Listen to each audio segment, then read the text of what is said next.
എല്ലാ കൂട്ടുകാർക്കും നമസ്കാരം. നമ്മുടെ പുതിയ വീഡിയോയിലേക്ക് സ്വാഗതം. ഇന്നത്തെ നമ്മുടെ വീഡിയോ വളരെ ഹെൽത്തി ആയിട്ട് തന്നെ ഉണ്ടാക്കി കഴിക്കാൻ പറ്റിയ നെല്ലിക്ക ഹൽവയാണ്. ശരീര സൗന്ദര്യം നിലനിർത്താൻ, നമ്മുടെ ശരീരത്തിൽ ഉണ്ടാകുന്ന ചുളിവുകൾ അകറ്റാനും, തലമുടി വളർച്ചയ്ക്കും ബുദ്ധി വികാസത്തിനും, ഇനിയിപ്പോ ഷുഗറും കൊളസ്ട്രോളും മൂലം കഷ്ടപ്പെടുന്ന ആൾക്കാർക്കും ഇതുപോലൊരു ഹൽവ തയ്യാറാക്കി ഒരു പീസ് വീതം ഒരു നേരം കഴിച്ചാൽ മാത്രം മതിയാകും. മൊത്തത്തിൽ ഷുഗറൊക്കെ മാറ്റാം എന്നല്ല പറയുന്നത്, നമ്മുടെ ശരീരത്തിന്റെ പ്രതിരോധ ശേഷി കൂട്ടി അസുഖങ്ങളെ കുറക്കാമെന്നാണ് പറഞ്ഞിട്ടുള്ളത്. അപ്പോൾ നോക്കാം എങ്ങനെയാണ് വളരെ ഹെൽത്തി ആയിട്ട് തന്നെ തയ്യാറാക്കി കഴിക്കാൻ പറ്റിയ നെല്ലിക്ക ഹൽവ തയ്യാറാക്കി എടുക്കുന്നതെന്ന് നമ്മുടെ വീഡിയോയിൽ കൂടെ നമുക്ക് കണ്ടു നോക്കാം.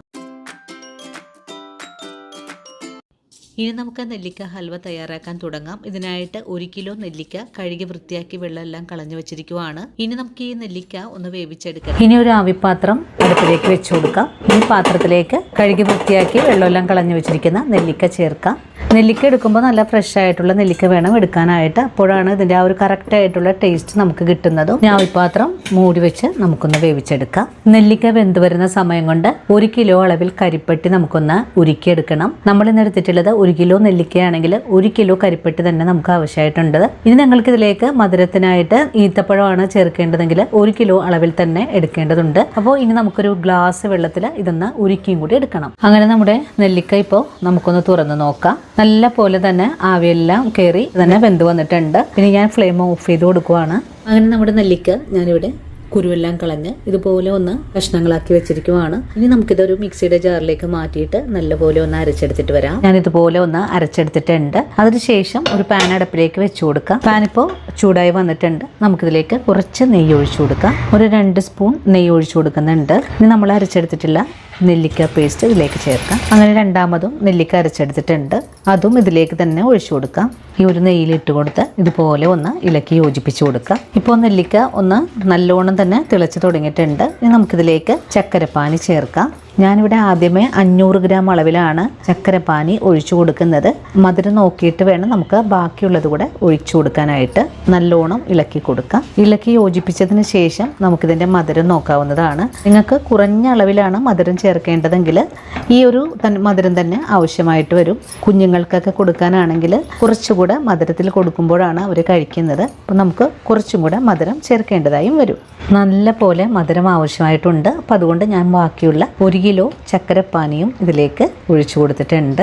1 കിലോ നെല്ലിക്കയ്ക്ക് 1 കിലോ ചക്കര തന്നെ നമുക്ക് ആവശ്യമായിട്ടുണ്ട്. ഇനിയിപ്പോൾ വീണ്ടും നല്ലോണം തന്നെ ഇളക്കി കൊടുക്കാം. ഈ ഒരു സമയത്ത് ഇതിലേക്ക് കുറച്ച് ഉപ്പും കൂടി ചേർത്ത് കൊടുക്കണം. മധുരമൊക്കെ ഒന്ന് ബാലൻസ് ആകാനും വേണ്ടിയിട്ടാണ് ഉപ്പ് ചേർക്കുന്നത്. ഇനിയിപ്പോൾ ഇതെല്ലാം കൂട്ടിച്ചേർത്ത് നല്ലതുപോലെ വറ്റി വരണ്ട് വരുന്നൊരു പാകത്തിലേക്ക് ആയി കിട്ടണം. അതുവരെയും നമുക്ക് നല്ലോണം തന്നെ ഇളക്കി തിളപ്പിച്ചെടുക്കാം. ഈ ഒരു സമയത്ത് നമുക്ക് ഈ നെല്ലിക്ക ഒന്ന് മൂടി വെച്ച് തിളപ്പിച്ചെടുക്കാം. കുറച്ച് ഭാഗം ഒന്ന് തുറന്നു വെക്കണം, അല്ലെങ്കിൽ പൊങ്ങി താഴെ വീഴാൻ സാധ്യത കൂടുതലാണ്. ഈ ഒരു മൂടിയുടെ മുകളിലൊക്കെ വീഴുന്നുണ്ട്. ഇടയ്ക്കിടയ്ക്ക് ഫ്ലെയിം കുറച്ച് വെച്ച് കൊടുത്ത് നമുക്ക് മൂടി തുറന്ന് നല്ലോണം തന്നെ ഇളക്കി കൊടുക്കണം. അല്ലെങ്കിൽ മുകളിൽ കിടക്കുന്ന ഈ ഒരു തരികളൊന്നും വേവാതെ പോകും. ഈ ഒരു സമയത്ത് നമുക്കിതിലേക്ക് 2 സ്പൂൺ അളവിൽ കൂടെ നെയ്യ് ചേർത്ത് കൊടുക്കാം. നിങ്ങൾക്ക് ഇപ്പോൾ കൊളസ്ട്രോൾ ഒക്കെ ഉള്ള ആൾക്കാരാണെങ്കിൽ നെയ്യുടെ അളവുകൾ വളരെ തന്നെ കുറച്ച് ചെയ്താൽ മാത്രം മതിയാകും.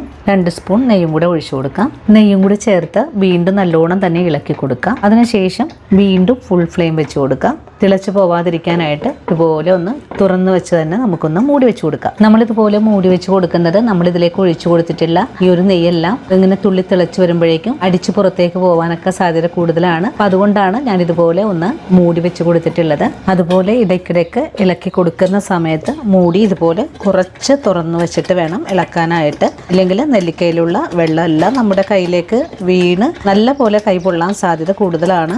നമ്മുടെ നെല്ലിക്കയിലെ വെള്ളമെല്ലാം ഒന്ന് വറ്റി വന്നിട്ടുണ്ട്. നമുക്കിതിലേക്ക് ആവശ്യത്തിനുള്ള നെയ്യ് ഒഴിച്ചു കൊടുക്കാം. നിങ്ങൾ ആദ്യമായിട്ട് ഉണ്ടാക്കുന്ന ആൾക്കാരൊക്കെ ആണെങ്കിൽ ഇതുപോലെ വെള്ളം വറ്റി വരുന്ന സമയത്തായിരിക്കണം നെയ്യ് ചേർത്ത് കൊടുക്കേണ്ടത്. ഇനിയിപ്പോൾ ഇതൊന്ന് ഫ്ലെയിം കൂട്ടി വെച്ചും കുറച്ച് വെച്ചും നമുക്ക് നല്ല പോലെ തന്നെ ഒന്ന് വരട്ടിയെടുക്കാം. ഇപ്പോൾ നമ്മുടെ നെല്ലിക്കയിലുള്ള വെള്ളമെല്ലാം വറ്റി ഒന്ന് കട്ടിയായൊക്കെ തുടങ്ങിയിട്ടുണ്ട്. ഇനി നമുക്ക് നല്ലവണ്ണം തന്നെ ഫുൾ ഫ്ലെയിം വെച്ച് കൊടുത്ത് ഒന്ന് വരട്ടിയെടുക്കാവുന്നതാണ്. ഈ സമയത്ത് നമുക്കിതിലേക്ക് കുറച്ച് ചുക്കും ഏലക്കയും കൂടെ പൊടി ചേർക്കാം. വീണ്ടും ഇതെല്ലാം കൂട്ടിച്ചേർത്ത് ഒന്ന് ഇളക്കി കൊടുക്കാം. 1 സ്പൂൺ അളവിൽ കൂടെ നെയ്യ് ഒഴിച്ചു കൊടുക്കാം. ഞാനിവിടെ ഒരു 5 സ്പൂൺ അളവിൽ നെയ്യ് ഒഴിച്ച് കഴിഞ്ഞിട്ടുണ്ട്. വീണ്ടും കൈയെടുക്കാതെ തന്നെ ഇളക്കി കൊടുക്കാം. ഈ പാനിൽ നിന്നെല്ലാം വിട്ട് നടുഭാഗത്തേക്കൊന്ന് ഉരുണ്ട് വരുന്ന സമയമായി കിട്ടണം. അതുവരെയാണ് നമുക്ക് ഇളക്കി കൊടുക്കേണ്ടത്. ഇപ്പോൾ നമ്മുടെ നെല്ലിക്ക ഹൽവ ഇതുപോലെ ഒരു പാകത്തിലേക്കായി വന്നിട്ടുണ്ട്.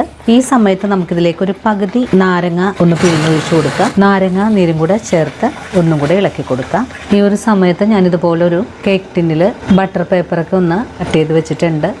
ഇത് സെറ്റായി വരുമ്പോഴേക്കും നമുക്ക് കേക്ക് ടിന്നിലേക്കാണ് ഇതിന്ന് ഒഴിച്ചു കൊടുക്കേണ്ടത്. നിങ്ങൾക്ക് അധികം സെറ്റാക്കി ഇങ്ങനെ ഹൽവ പോലെ കഴിക്കാൻ താല്പര്യമില്ലെങ്കിൽ ഇതായിട്ട് നിൽക്കുന്ന ഈ ഒരു സമയത്ത് തന്നെ മാറ്റാവുന്നതാണ്. ഞാനിപ്പോൾ ഒന്നും കൂടെ കട്ടിയാക്കി ഇതിൽ ആ ഒരു നെയ്മയൊക്കെ വിട്ട് വരുന്ന സമയം വരെയാണ് ഒന്നുകൂടെ കട്ടിയാക്കി എടുക്കാൻ പോകുന്നത്. ഇപ്പോൾ നമ്മുടെ നെല്ലിക്ക ഹൽവ നടുഭാഗത്തേക്ക് നല്ലവണ്ണം തന്നെ ഉരുണ്ട് വന്നുകൊണ്ടിരിക്കുവാണ്. ഇനി ഒന്നുകൂടെ മുറുകി വരുമ്പോഴേക്കും നമുക്ക് നമ്മൾ നേരത്തെ കാണിച്ച കേക്ക് ടിന്നിലേക്ക് മാറ്റാവുന്നതാണ്. ഈ ഒരു സമയം വരെ ഞാൻ ഫുൾ ഫ്ലെയിം വെച്ചും ഫ്ലെയിം കുറച്ച് വെച്ചുമാണ് ഇതുപോലെ ഒന്ന് തയ്യാറാക്കി എടുത്തിട്ടുള്ളത്. നമുക്കിത് ഈ തയ്യാറാക്കി എടുക്കാനായിട്ട് ഒരു 2 മണിക്കൂർ സമയം ആവശ്യമായിട്ട് വരും. ഇപ്പോൾ നമ്മുടെ ഹൽവ നല്ലതുപോലെ സെറ്റായി വന്നിട്ടുണ്ട്. നമ്മൾ ഒരുപാട് നെയ്യൊന്നും ഇതിലേക്ക് ചേർത്തിട്ടില്ല, അതുകൊണ്ടാണ് നെയ്യ് ഇങ്ങനെ പുറത്തോട്ട് ഒഴുകി വരാത്തത്. ഇപ്പോൾ നമ്മുടെ ഹൽവ നല്ലവണ്ണം തന്നെ പാകമായി വന്നിട്ടുണ്ട്. ഒരു പാകത്തിലാണ് നമുക്ക് ഫ്ലെയിം അങ്ങ് ഓഫ് ചെയ്ത് കൊടുക്കേണ്ടത്. നമുക്ക് കേക്ക് ടിന്നിലേക്ക് മാറ്റാം. ഇതുപോലെ ഒന്ന് എല്ലാ ഭാഗത്തേക്കും ഒന്ന് നിരത്തി കൊടുക്കാം. അങ്ങനെ നമ്മുടെ നെല്ലിക്ക ഹൽവ ഞാനിവിടെ ഇതുപോലെ ഒന്ന് സെറ്റ് ചെയ്തെടുത്തിട്ടുണ്ട്. ഇനിയിപ്പോൾ ഇതിൻ്റെ ചൂടൊന്ന് ആറി വരുമ്പോൾ നമുക്കൊന്ന് കട്ട് ചെയ്ത് കൂടെ എടുക്കാം. നെല്ലിക്ക ഹൽവ ഇവിടെ ചൂടാറിയൊക്കെ വന്നിട്ടുണ്ട്. ഇനി നമുക്കിതൊന്ന് കട്ട് ചെയ്ത് കൂടെ എടുക്കാം. കട്ട് ചെയ്തെടുക്കാനായിട്ട് ഒരു ബുദ്ധിമുട്ടും ഇല്ല. വളരെ എളുപ്പത്തിൽ തന്നെ നമുക്ക് കട്ട് ചെയ്തെടുക്കാനും സാധിക്കുന്നുണ്ട്. ഇനിയിപ്പോൾ പീസുകളാക്കി കഴിഞ്ഞാൽ ഒരു ചില്ലു കുപ്പികളിലിട്ട് നമുക്ക് അടച്ച് സൂക്ഷിക്കാൻ പറ്റുന്നതാണ്. ഇനി നമ്മുടെ കുഞ്ഞുങ്ങൾക്കൊക്കെ കൊടുക്കാനാണെങ്കിൽ ഇതിന്റെ മേലെയായിട്ട് അല്പം പഞ്ചസാര പൊടിച്ചത് കൂടി ചേർത്തിട്ട് വേണം കൊടുക്കാനായിട്ട്. അപ്പോൾ ഇന്നത്തെ നമ്മുടെ വീഡിയോ ഇത്രയേ ഉള്ളൂ. ഇനിയും നല്ലൊരു വീഡിയോ ആയിട്ട് നാളെ കാണാം. അതുവരെയും ഒത്തിരി സ്നേഹത്തോടു കൂടി തന്നെ വീണ്ടും കാത്തിരിക്കുക.